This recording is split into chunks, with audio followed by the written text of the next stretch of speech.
Hello there, Darius Wallace, actor, storyteller, poet. So, once there was an eagle's egg that was placed into a nest of chickens. And one day, the eagle hatched and he looked around and he saw he was surrounded by all these little chickens. So the eagle began to act like a chicken. The eagle began to walk like a chicken, talk like a chicken, pecked his neck in the ground like a chicken, and flew only a few feet off the ground like a chicken. Well, one day, the eagle grew up and he looked into the sky and he saw a speck. And the speck became a ball, and the ball became a bird, and the bird became a huge beast flying in the sky, soaring in the winds.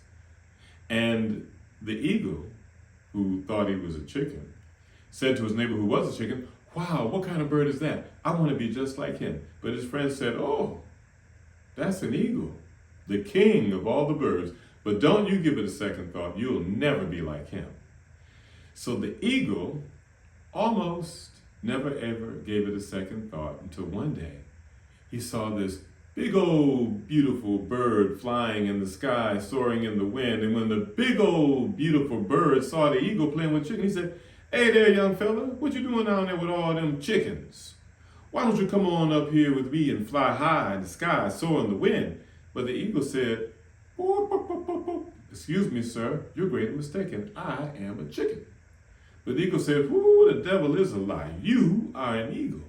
Why, look at your big old brown wings.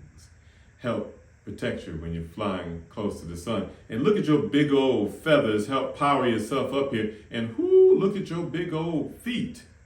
Help you catch your prey. And your fierce eyes to help you have great vision." Well, the chicken said, "Don't listen to the big old brown bird in the sky. He's lying to you. Besides, nobody is allowed to fly any higher than any of us can fly. You are a chicken. You're just a deformed chicken. That's the reason why you look the way you do." Well, in this moment, the eagle, who thought he was a chicken, had to make a choice. He could choose to believe he was an eagle, or he could choose to believe he was a chicken, and there was a sense of freedom in the choice. So he chose to believe he was an eagle. And he began to flap his wings and flew higher and higher, and grew stronger and stronger, and flew high into his destiny. So I tell you that story because I just finished talking to someone I love and care about a whole lot. And sometimes we're rejected. And sometimes we think it's because there's something wrong with us. I want to argue that sometimes you're rejected because there's something right about you. And the people that are rejecting you or treating you differently or not including you, they're doing so because of what they see in you that's so phenomenal, it frightens them. That's so amazing. They're worried that if you see it, you'll soar above and beyond them. So they treat you wrong. They talk about you behind your back. They make you feel less than, not because there's something wrong about you, but because there's something right about you. Most of my life, I've been sort of the outcast. I've been the odd one. I probably still am. And it was painful growing up as a kid, because whether it was with family, whether it was with friends, not everybody in family, but I'm just saying, in those days especially, I was the odd one. So I had trouble being accepted, included in the crowd. It didn't happen much. And so what I had to do, eventually I had to turn within to myself. And I found a serenity in working on myself. I would spend hours practicing martial art. And because I spent hours practicing martial art, I came from out of this space of rejection, not being included, as someone very special in the neighborhood because of how fast I could kick, because of how powerful I could punch, because of how well I could fight. I fought so well as a young person that I ended up fighting adults in kickboxing matches. Can you believe? I was 13 years old, I was this size, but I fought adults. That's how good I was. And well respected in the neighborhood. And it happened again as an actor. Really didn't fit in. Really was too shy. It seemed like everybody else around me were extroverted. And I, at times, felt like I wasn't included. And it was a bad feeling, a lonely feeling. But what did I do? I made a decision to do what I did with martial art. Bruce Lee was my hero, by the way, that helped. I got to myself alone and I worked hard on my acting, very hard. And eventually, because of what I developed, I left the circumstances I was in and went away to a performing arts school, Interlochen Arts Academy. But even at the performing arts school, when I got there, once again, there was this sense of rejection, which sometimes is God's protection. I went through the same thing where I didn't fit in. I wasn't included. I was looked at as less than. But I worked. I got to myself and I worked hard and I ascended and eventually got leading roles in my senior year there at the school. And this has happened throughout my whole life. Even as a professional, I went through this. There was this one instance where I was cast in a play, probably miscast. Every rehearsal was torture, because I knew I was doing bad, and so did everybody else, and in their own way, they let me know I was doing bad. I was laughed at rehearsal. Imagine coming to rehearsal and people openly laughing at you because of the work you're doing as an actor.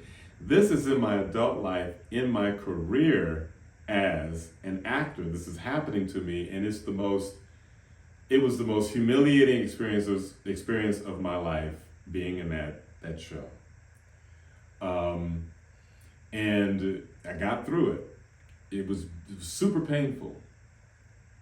But I made a decision after that show to go to work. I began to work on my acting. I began to try to discover what was wrong. I accepted the fact, by the way, I got a bad review. And I think I was the only one to get a bad review, so I'm not making this up about, I was miscast probably, and I just didn't measure up to what the role needed, plain and simple. But it made me then go to work. And I did. I worked on myself. I worked on the craft. Well, several years later, after I think 5 years later, the same theater did the same show, but I got the lead in it. And the two people that were laughing at me the most, they were also cast in the show. And they had to watch me be the lead in the show, do well in rehearsals, knock it out of the park, not every rehearsal, get a great review, and they had to see that. Because they were the ones that were laughing at me. And so my point is sometimes people treat you a certain way because there's something right about you. I mean, mind you, I think with this particular show, this particular instance, I didn't measure up to, I didn't meet the needs of the part, but at the same time, I know that there are attributes that I have as an actor that's really, really great. And sometimes people go out of their way to shame you because they can see the greatness and they'd rather you not see it. But you have to know that it's there. They may be treating you a certain way because of how beautiful you are, because of how talented and gifted you are, because of how intelligent you are. They may be treating you a certain way because they're worried that if you discover these things, you're going to take off and you'll surpass them. It's unfortunate, but it's true. There was another instance where I had a similar experience, same show, not the same show, different show, same theater, where, in rehearsals, I had to to go out of the box, to play a very old man. And there were a couple of actors, different actors, that as I was rehearsing at it, they were laughing at me. And they'd giggle and smirk and do things throughout rehearsal.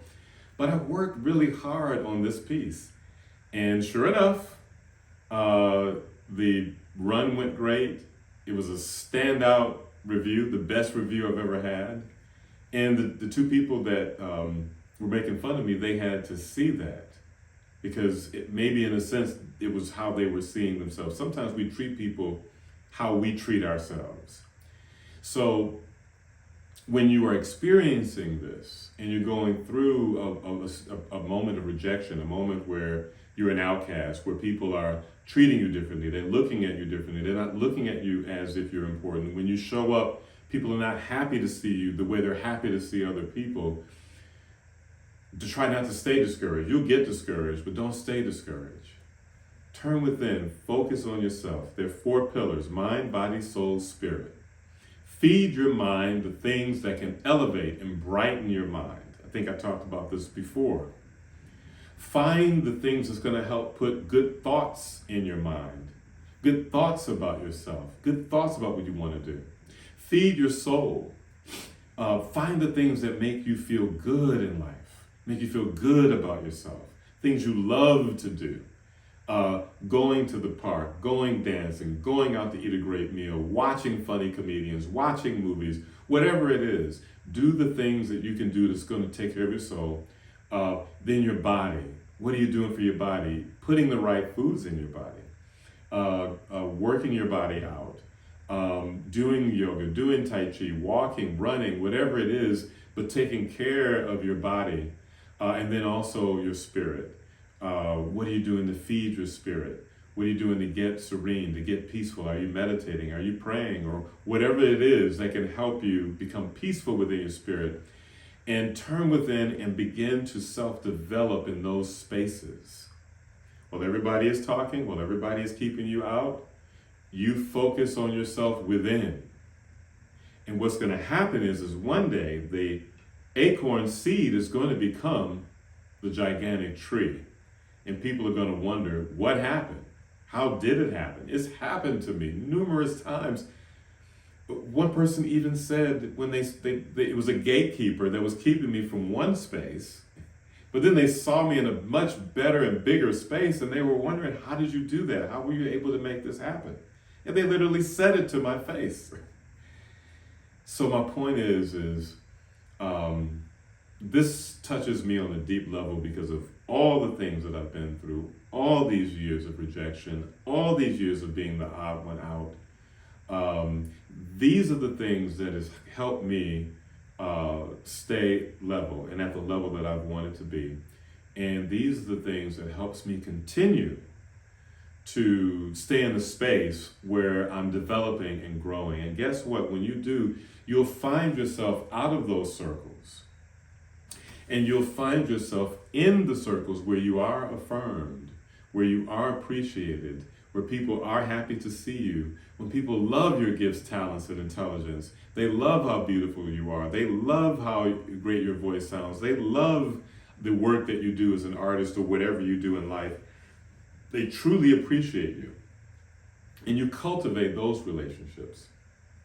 You let go of the ones, and you move away from the ones that negate you, that make you feel bad about yourself, that make you second guess yourself. Leave those people alone. I'll end with this.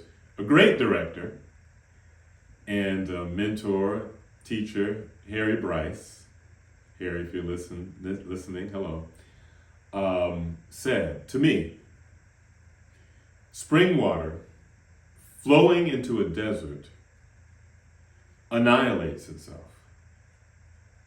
because the desert doesn't have the capacity to give back to the spring water. Spring water must flow into spring water because it's reciprocal. There's reciprocity there. It gives into the spring water, and spring water returns spring water to it, and it keeps it alive forever. So don't take your gifts, your talents, and intelligence and send it into a desert where nothing can come back to you. Don't cast your pearls before swine. Take your gifts, talents, and intelligence into spaces and places where it's appreciated and cultivated so that you can continue to function as a thriving human being.